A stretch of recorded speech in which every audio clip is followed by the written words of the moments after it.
marka arintaasi waxay ku keentay Soomaaliland in fara badan waxaananu filayn baan naga soo baxay aniga waliba Faysal gudoomiyaha xisbiga Uxud si qarannimo leh baan u hadalay si waxaanu doonaynay qarannimo baan u hadalay waxaanu islahayn de wadankiina waa hadlaysan laakiin waxa ayaan daraa in dad fara badan oo Somaliland oo ama xukuumadda ka tirsan ama dibadda joogaba inay si aan wanaagsaneyn ugu jawaabeen ana taa soo noqon doona dawladda federaalka waxa maqlaysan ra'iisul wasaareedu xalay toole inuu lahaa heshiiska in Somaliland ee saddex goosoodka ay la gashay oo waxba kama ogeyn shaqana kuma lihin taas runtii ma aha wax nagu cusub waa wax waligoodba soo jiray laakiin intii dambe waxaan filayay inay ka waantoobeen oo arintaas ay candhuftooda dib u luqeen laakiin wali ama ra'iisul wasaare ha noqdo ama madaxweyne Soomaaliya ha noqdo ilaa ka soo bilow Cabdiqaasin ilaa up to now wayna claim gareeyaan mar walba waxa shalay arkayseen in balcadna ay shabaab qabsadeen afgooyana ay dhinacan ka soo galeen ninka xamar joogay ra'iisul wasaaraha containerka ku jira lagu ilaalinayo ee labada dhinacba laga joogo ee Amazon iyo ciidamo dabadaha laga keenay ay ilaalinayaan inuu raado heshiiska ka dhacaya Somaliland dawladda Somaliland iyo heshiiska Burburinta saddex goosoodka ayaanan macnaheedu waxba ka ogeyn awoodna aanu leeyahay waa ayaan darro wax aad iyo aad loola yaabo weeye dawladda ay ku jirta containerka ee xukunta 5 km square inay u bu'aan 1800 kilomitir dal u jira waa mar subxaanallahi taas kale waa riyooyinka bay ka mid tahay una hirgeli mayso laakiin mid kale iyadana aan doonay inaan xuso arintii aanu ka dhawaajinay maalintii dhaweyto ee damaqday dad fara badan iyo Jabuuti ba wasiirkii arrimaha dibadda ee Jabuuti xalay tole Twitterkiisa waarkiisay wasiirkii arrimaha dibadda ee Jabuuti arinta Twitterkiisu soo dhigay waxaanu dawladda federaalka ina akhrideen qoraalka mooyaane oo heshiiskii saddex geesoodka ka noqotay ama joojisay ka hadashay marka waxay ku muujinaysaa wali inay cagta inagula jirto Jabuuti in ay wali dibdaabyadii nagu hayso inay doonayaan inuu heshiiskaasi dhaco ra'iisul wasaaruhu wuxuu ka soo noqday si kadisa isagoo la casuumin ra'iisul wasaaraha Soomaaliya wuxuu tagay Abu Dhabi lama casuumin dawladda Abu Dhabi buu tagay markuu tagay wuxuu ugu tagay markuu ogaaday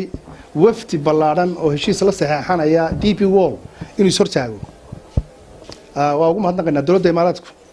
dhag uma dhigin heshiiskiina uu dhacay heshiis saddex goosooda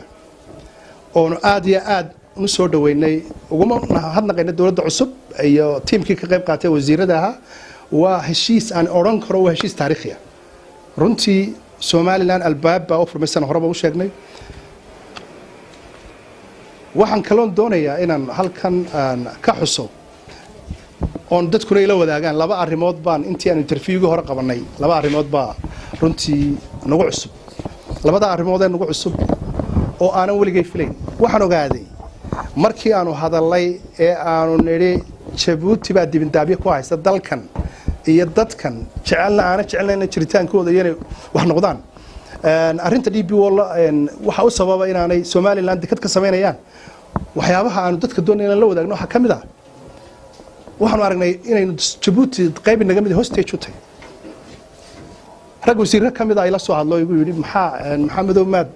Jabuuti maxaad u farafaraysay oo maxaa dhacay passport Jabuutiyan baan haystaa dalkeeni ma waxaan u baabiinaa nin lacag yar Jabuuti ka qaata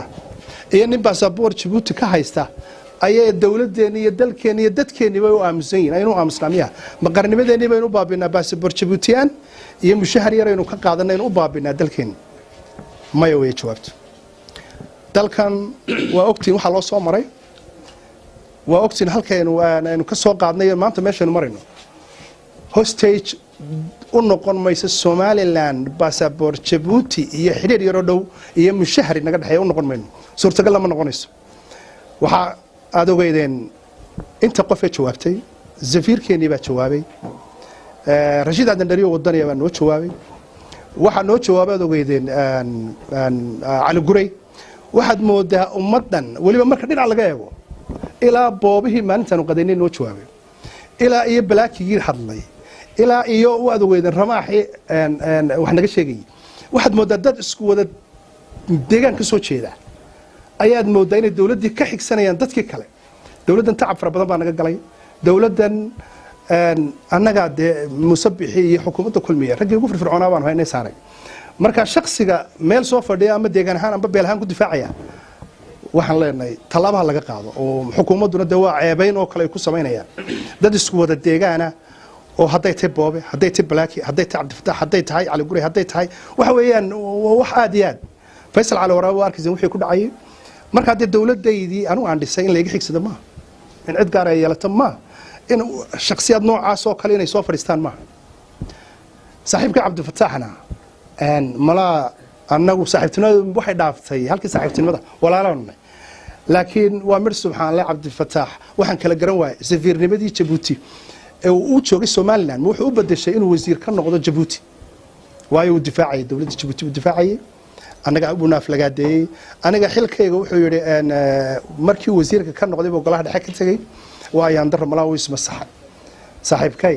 waayo golaha dhexe xisbiga kulmiye ka barmanka banaano kuma iman wasiirnimo waxaan ku imid si rasmiya deegaan ahaan baan ku imid waan ka tirsanay xisbiga afkiisana waan ku hadli karaa ka xukuumadan ku hadli karnaa waxa weeyaan ciidina nagama xigsanayso dalkan iyo dadkan waa wadankayga waa xukuumadayadii waa xisbigayagii laakiin inay yaro safiirintu meel soo fadhiisto cabdifataax waxaan kaga baxayaa cabdifataax maaha markii ugu horreysay saaxiib aad ugu dhaweeyay dawlad u jawaabo waxaad ogeydeen intaasoo saaxiib oo hore hadday tahay ambassador baashi hadday tahay kayse wasiirkeeni wasiir ku-xigeenkeeni hore arrimaha waxa intaasoo qof media u soo fadhiistay cabdifataax waa cawsiyo biyo ku nool cawsiyo biyo ku nool waa taqaanaan dee luqmaan umra cawsiyo biyo ku nool ma qaddo in badan kama maqnaato biyaha marka isaga waxaanu filaynaa inta uu waa u daynaynaa intaana u dhaafi maayo anigu insha allah biidnillah salaamaha cabdifataax waanigan horreystay hadalkaygii waxaan ogaaday waxyaabaha mucjisadeen ogaaday interviewga ka soo dhex baxay Jabuuti inay dalkan si dadban ummad fara badan baa mushaar ka qaadatay waxaanu badan oo aan sheegayn baa jira dadka inteeda u badan madaxdeena kuwa ugu sareeya kuwa ugu hooseeya passport Jabuuti haysta 100 qof ka badan interviewga markii aan bixiyeen Jabuuti raali kama aha horumarka Somaliland inta telefoonka ku soo dhacay waxa ayaan daraa wadan yar oo 500 qof ku nool yihiin oo waliba walaalanay oo aad isugu wanaagsanay masiirkii ummadeena inaynu u lumino qarankani cidna hostage u noqon maayo